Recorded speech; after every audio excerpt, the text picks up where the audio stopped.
We're continuing with our video this, 22nd of January 2021, the day after the inauguration. And we do our verse 25.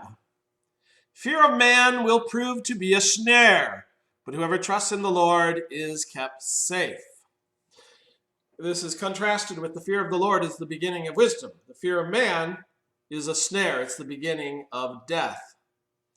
And so when we look at ourselves as being the power who can solve things, ourselves as being the power that will punish if we do wrong, when we look to ourselves as God, we are snared in our own pride and we're going to fall into death. You see, we're not that wise. We just don't know that much. We're not that powerful. This is often an argument made in things which might destroy the world. Well, if you do that, if you have a greater population growth, I look to man as the top of creation. The earth can't support that much. Well, no, the earth has, and it will, because God created the earth. And we should fear the Lord and his words to go forth and multiply. We don't fear man and his worry that somehow if there's more people, I will become less. Okay? The fear of man leads as a snare, because when we try to deplete the population this way, we end up with places like Japan, which right now is desperately in need of young people, as their older population is pretty much taking over, or Italy, where they're desperately in need of young people. And even here in the United States, if it weren't for migration and a few branches of religions, we would also be seeing that decline in population like Europe is. And it would be a snare for us, leading to economic crisis, to crisis of healthcare, all sorts of problems that develop because we're not having enough kids, because we're putting man and man's ideas and myself ahead of God's plan and God's design that we serve a family and we serve other people. Moving on to 25. I'm sorry, we were on 25. 26. Many seek an audience with a ruler, but it is from the Lord that man gets justice. So you go to a court or you go to a king and you expect that he's going to give you a righteous solution to your problem, and then you come away and you're like, what happened? I thought this would correct, and this would correct the problems with voting. I thought that this would correct the problems with my marriage. I thought that this would correct, you can go through the issues, the regulations placed on my business. And you go there and you find that men sometimes give justice, but often they don't. That self-interest enters in, or laziness, or fear of consequences. And you come away and you didn't receive what was good and what was right. And that often happens in courts of man, which is one of the reasons you should try to solve things as Christians between Christians and not go to a court whenever possible. But ultimately, even though you kept trying to seek audiences with rulers to solve things, ultimately the one who does solve all of our problems is God. Now we might, in this time, have trials and tribulations, but ultimately we will rest with the Lord. And even in our trials and tribulations, God will work to bring about a righteous end, to bring about the growth of his church, the growth of his family, to bring about an opportunity for you to share love with those around you.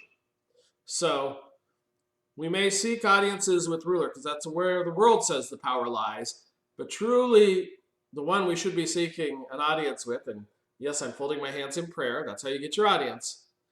You get your audience every moment. He's right here with you always. But go to him in prayer. That's who you should seek your audience with. That's where you'll find the answers to your problems. Let's go to 27. The righteous detest the dishonest. The wicked detest the upright. So we have anathema.